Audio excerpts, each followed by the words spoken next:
Tonight on the South Today, a very tough day for a Dunedin woman has turned around thanks to the kindness of a stranger.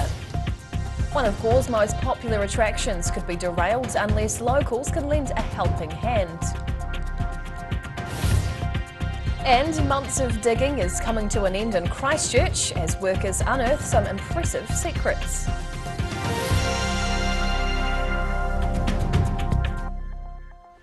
Kia ora, good evening, I'm Hannah Wilkins. Life can sometimes be strange and our fortunes can change at the flip of a coin or, nowadays, an EFTPOS card. An Otago University student was having an extremely tough day before her fortunes changed on Tuesday thanks to a kind stranger. Imagine it's Tuesday and already your laptop's broken, you've got university assignments and exam season is approaching. Then your EFTPOS card is declined at the supermarket. That was the week student Rhiannon Exeter was having until a good Samaritan did her a generous favour out of the blue. I was just doing my weekly grocery shop and I didn't have enough money. It went over the amount that I was wanting to spend, and so I told the checkout lady that I would put a few items back, and as I was looking through my trolley to put things back, a man in the line behind me reached forward and just paid for my groceries. Exeter says she was blown away by the stranger's random act of kindness, but in the rush of the whole situation feels she didn't get to thank her guardian angel adequately at the time. It was like I was pretty in shock. I was really so overwhelmed with gratitude, and I sort of left kind of with tears in my eyes. I was like, really, because $130 is quite a lot of money for someone to spend on you when they're a stranger. She works part-time alongside her studies to help fund life's essentials, but has found herself working less as she focuses on upcoming exams. Exeter says she reached out to media to help her thank the kind stranger properly and is hoping he'll get in touch so she can express her thanks. In Dunedin, the South Today. A car erupted into flames near Queenstown yesterday, closing a ski field access road with firefighters needed to put out the blaze. Thick black smoke could be seen coming out of the car after it caught alight along the road to the Remarkable Ski area early on Wednesday afternoon. The car had crashed into the bank, igniting a fire which spread to vegetation, with 2 helicopters requested due to the tough terrain, along with crews from 4 stations. Meanwhile in Dunedin, this car and ute collided yesterday afternoon at the intersection of Frederick and Leith Streets. The car's bonnet was hanging from the front of the car as emergency services cordoned off the road. No one was injured in either accident. In Dunedin today, the wet weather caused dangerous driving conditions as 2 cars crashed on Warrender Street. The crash leaving one car partly down the bank, the other missing part of its front bumper. One of Gore's popular attractions could be derailed if people don't step in to help out. Locals say the Scale Model Railway is understaffed and needs more volunteers to keep the train up and running. Going for a ride on this model train is something the whole family can do. The Gore Model Engineering Club run the railway for the public twice a month, taking passengers for a ride around a loop course. They say it's a great way to entertain the kids for the day, an activity which won the club an award recently from the Gore Parent Centre. When we got here to set up today, we had some Australians. Now, they were really impressed. They'd never seen anything like it. And I said, but there's lots in Australia. And they said, well, we haven't seen any. So they really enjoyed it. The train the club uses is privately owned. They're hoping to add more members to help them buy their own train for the railway. And they desperately need more help, from volunteers through to drivers, or they may have to shut down next year. Just come and have some fun, come and see what it's all about. I talk to people all the time, they don't even know we're here. She's encouraging potential volunteers to come along to their Have a Go Day early next month to see if riding the rail is a new track for them. In Gore, the South Today. A decommissioned World War II-era fighter jet had a long journey from Christchurch to Mandeville yesterday as it headed to its new home. The de Havilland DH-100 Vampire journeyed south more than 10 hours by truck to make its way to the Croydon Aviation Heritage Centre in Southland. The Vampire was the second jet to ever be used by the Royal Air Force in the mid-1940s. The Southland Aviation Centre say the plane is unique. It was built during a shift away from the old traditional method and was made of half metal and half wood. A restoration facility is aiming to try and get the warbird back up soaring in the skies. There was one event that stuck out recently at the Alexandra Blossom Festival. Wood chopping was one of the most popular events of the day, with contestants coming from all over the Lower South Island to compete. Chopping down the competition, these axemen battling it out for the win. It was one of a wide range of activities on offer recently at the Alexandra Blossom Festival. Novice wood choppers of all ages were encouraged to have a go, with handicaps in place to balance out the difficulty across the age gaps. Like they see those axes there and they always think about their toes, but what a lot of people don't realise, they all wear a safety sock now. It's compulsory to wear a safety sock that's made out of a stainless steel mesh. An experienced competitor can spend around $900 on a professional axe, but he says that's not necessary for beginners who are welcome to pick up any axe and give it a go. In Alexandra, the South Today.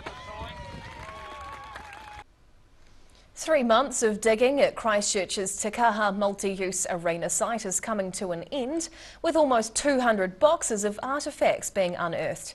That's impressed local archaeologists, who say it's the largest collection to come out of an historic site in the Garden City. A glimpse into Canterbury's past. This rare chance to excavate a large area in the heart of Christchurch has got local archaeologists excited. The process was part of the early works package at the Central City site for the Te Kaha multi-use arena. After 3 months of digging and scraping at the primarily residential site, the team have unearthed thousands of historical pieces, telling the story of the city's early colonial settlers.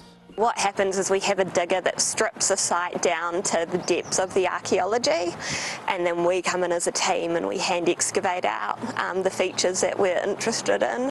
Some artefacts date back to the 1850s, including fine china, smoking pipes, old bottles and, surprisingly, a 1953 Chilean peso. Watson says a massive dig site is significant, as they are able to investigate 23 sites as part of one overall project. It means that we can look at who was living at the site, sort of their socio-economic status. She reckons it'll take most of next year to wash, analyse and document all of the artefacts they've found. In Christchurch, the South Today. Whaiakane, still to come on the South Today. Concerns red tape could sink the country's largest inflatable water park near Cromwell. And Gore school kids get their chef's apron on to raise funds for a local charity.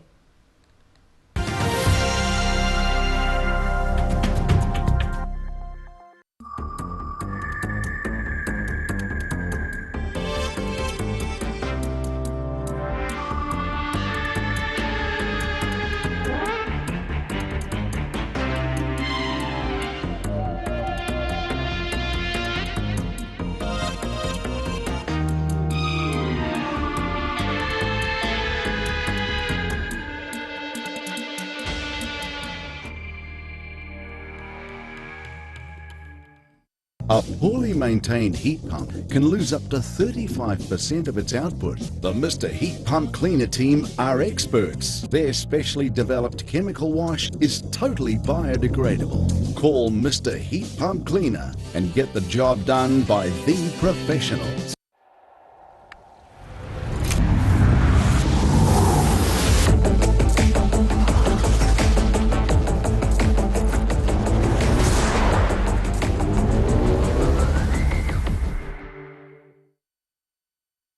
It's bedtime at My Mate John's. Time to visit the sleep specialist. Time to find your perfect mattress match. And of course, time to save money. And My Mate John.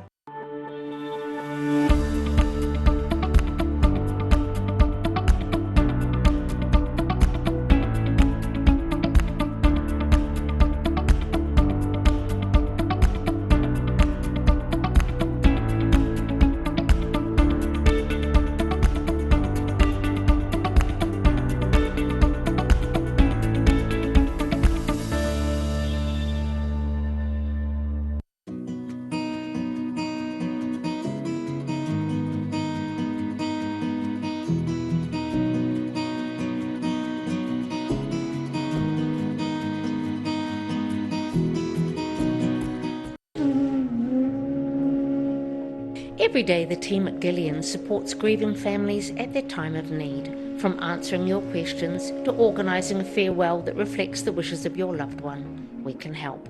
Call Gillian's today.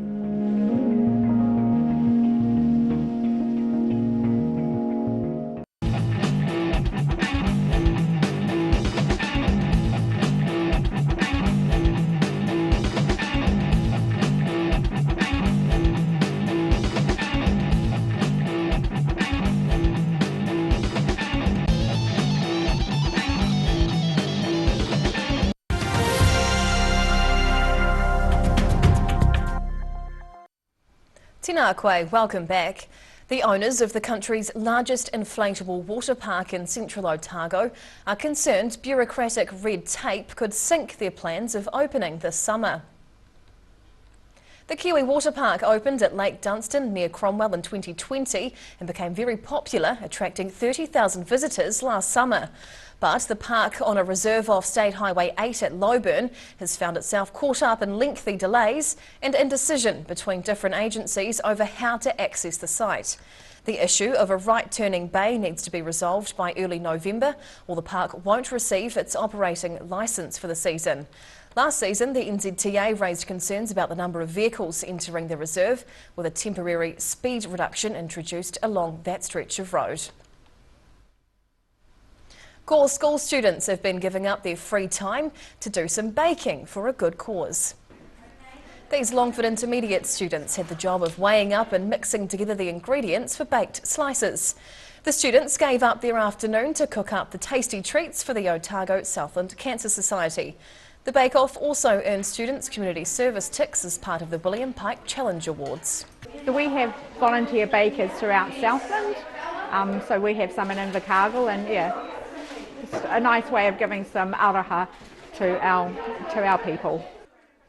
The assortment of goods will now be delivered to Gore patients and families who are dealing with cancer. The recent win by the All Blacks over the Wallabies ensured the Bledisloe Cup will stay in New Zealand for another year. And the success was a big win for the Selwyn community of Lincoln, which was the first to host the Cup on a fresh tour of the country. Photo opportunities as Lincoln residents welcome a glimmering international visitor. The Bledisloe Cup was the guest of honour at the small Selwyn township of Lincoln. I think it's great, isn't it? Yeah. You know. Assistant All Blacks coach and local legend Jason Ryan lives in the area and was keen to show off the All Blacks' latest silverware. Pharmacist David White was more than happy to assist. Jason knows that we're very enthusiastic rugby supporters, and he said, what about grabbing the Bledisloe on Tuesday morning and taking it to the pharmacy for the day and sharing it with some of the residents of Lincoln? So here it is. White says the cup in its protective case was very heavy. He had to get his neighbour to help him to get the cup into his vehicle and then into the pharmacy. I was absolutely astounded when I saw it in live for the first time on Sunday evening, and Jason was very quickly able to tell me that the cup will actually hold 48 stubbies, and it had been tried out, and I think that's a pretty authentic, accurate statement. The cup's size and appearance certainly impressed local rugby fans. It's worth fighting for, isn't it? Look at that. Yeah, it's beautiful. It's just a beautiful touch to it, really, isn't it? The rugby ball. The Bledisloe Cups now return to its current custodian, Jason Ryan, but more photo stops around the country are planned. Yay! In Selwyn, the South Today. And now recapping tonight's top stories on the South Today. A Dunedin student's luck changed this week after her supermarket shopping was paid for by a Good Samaritan. Gore's scale model railway could shut down next year if locals don't lend a helping hand to keep it on track. And archaeologists have discovered a wealth of treasured artefacts beneath the site of Christchurch's Te Kaha Arena.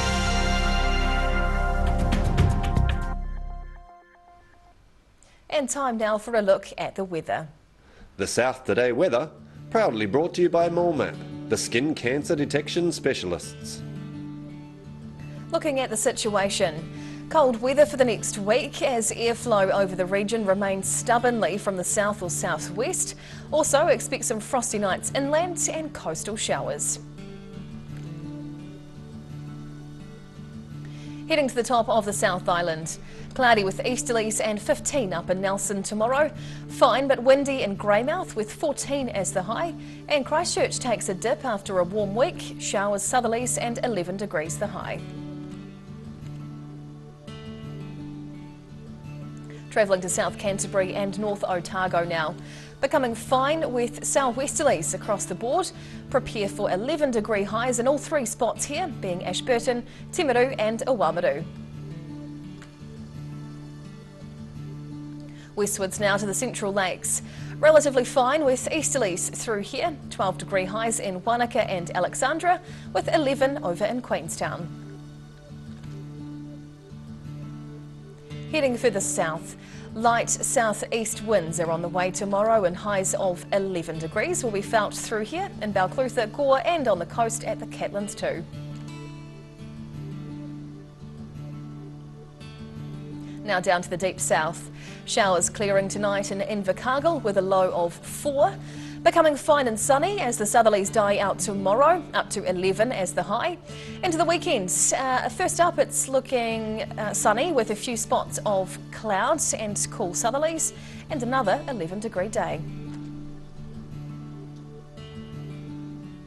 Lastly, heading to Dunedin. Showers tonight as the temperature drops to 3 degrees. With the southerlies dying out tomorrow, it's looking fine and sunny but still quite cool with a high of 10.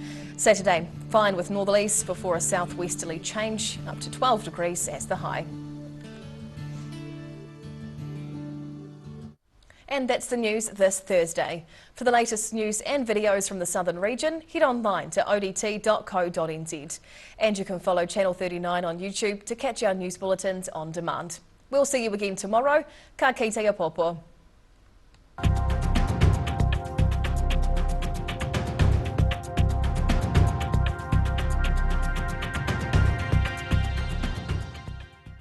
Public interest journalism funded through New Zealand On Air.